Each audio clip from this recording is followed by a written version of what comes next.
Welcome back. आज हम cancer series के तीसरे भाग की बात करेंगे और इसमें हम बात करने वाले हैं मैलिग्नेंट ट्यूमर की। इसे हिंदी में दुर्दम अर्बुद भी कहते हैं।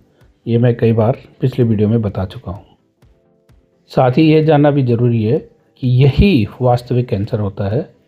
पिछले वीडियो में हमने बिनाइन ट्यूमर्स की बात की थी, वो वास्तविक कैंसर नहीं थे। वास्तविक कैंसर का मतलब मैलिग्नेंट ट्यूमर, क्योंकि ट्यूमर्स को ही नियोप्लाज्म भी कहते हैं, इसलिए इसे मैलिग्नेंट नियोप्लाज्म भी कह सकते हैं या मैलिग्नेंट ट्यूमर्स भी कह सकते हैं। तो दोनों एक ही चीज़ हुई।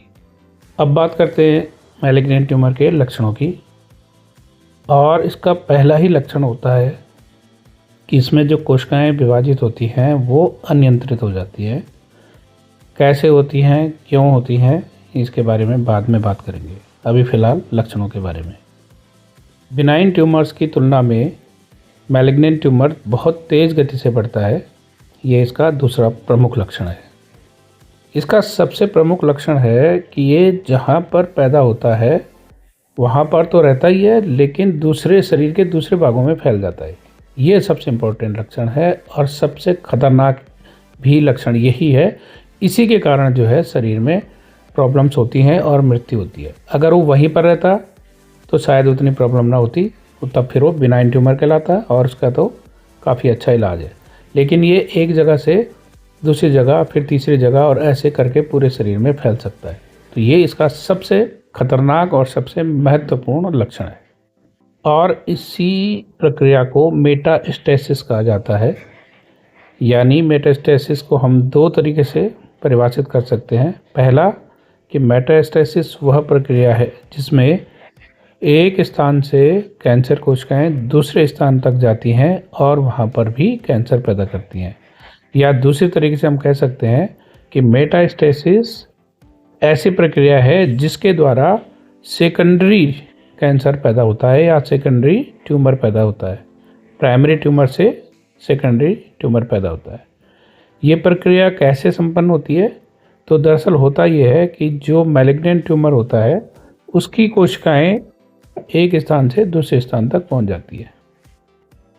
अब बात करेंगे मैलिग्नेंट ट्यूमर के प्रकारों के बारे में और स्थान, किस स्थान पर यह पैदा होता है उसी के आधार पर इसको भी अलग अलग प्रकार के नामों से जाना जाता है।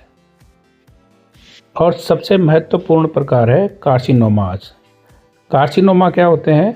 ये एपिथेलियम या उपकला ऊतक में पैदा होने वाले कैंसर होते हैं। और सभी प्रकार के जो कैंसर होते हैं उनमें से कार्सिनोमास 90% है, 90%। कितनी महत्वपूर्ण बात है ये। अब बात करते हैं कार्सिनोमा के उदाहरणों की। ये कार्सिनोमास त्वचा पर और खोखले अंगों के अंदर और बाहर की जो सतहें होती हैं जिन्हें उपकला या एपिथेलियम कहते हैं, वहाँ पर ये पैदा होते हैं।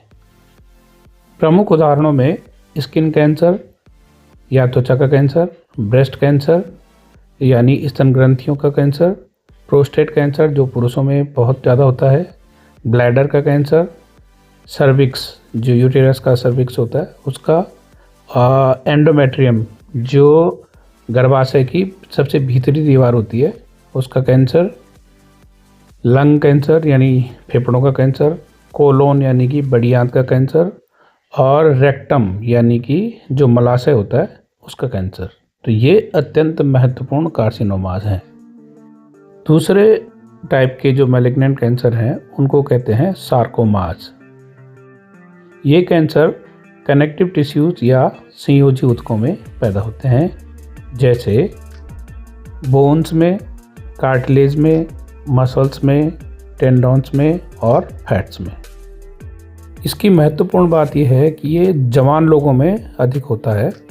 वैसे नॉर्मली कैंसर बुढ़ापे में ज़्यादा होता है, लेकिन सार्कोमास ये जवानों में ज़्यादा होते हैं। सार्कोमास में सबसे महत्वपूर्ण है सॉफ्ट टिश्यू सार्कोमा, जो सबसे अधिक होता है। तीसरे प्रकार के कैंसर जो हैं उनको हम कहते हैं माइलोमास या माइलोमा। ये बोन मैरो या अस्थि मज्जा की जो प्लाज्मा कोशिकाएं होती हैं या इम्यून सेल्स होती हैं उनमें पैदा होने वाला कैंसर है। चौथे प्रकार का कैंसर ल्यूकीमिया या ल्यूकीमियास कहलाता है और इसे सामान्य भाषा में ब्लड कैंसर कहते हैं। काफ़ी महत्वपूर्ण कैंसर है ब्लड कैंसर। ये भी बोन मैरो कैंसर होते हैं, यानी अस्थि मज्जा में होने वाला कैंसर है। ब्लड कैंसर में जो इमेच्योर ब्लड सेल्स होती हैं उनका बहुत ज़्यादा प्रोडक्शन होने लग जाता है और उसके कारण एनीमिया यानी खून की कमी होने लग जाती है। साथ ही थकान रहती है और ब्लड क्लॉट नहीं हो पाता है, तो ये ब्लड कैंसर है। पांचवा प्रकार का कैंसर है लिम्फोमास या लिम्फोमा, जो लिम्फ ग्लैंड्स में या जो लिम्फ नोड्स होती है उनमें पैदा होता है। ये कैंसर गर्दन में, आँखों में या जो ग्रोइन इलाका होता है हमारा, वहाँ पर पैदा हो सकते हैं। इस वीडियो में इतना ही। अगली वीडियो में हम कैंसर के लक्षण, कारण, निदान और उपचार आदि की बातें करेंगे। अगर आपको मेरी वीडियोस पसंद आ रही हों तो कृपया मेरे चैनल को सब्सक्राइब कीजिए, लाइक कीजिए और कमेंट अवश्य कीजिए। बहुत बहुत धन्यवाद।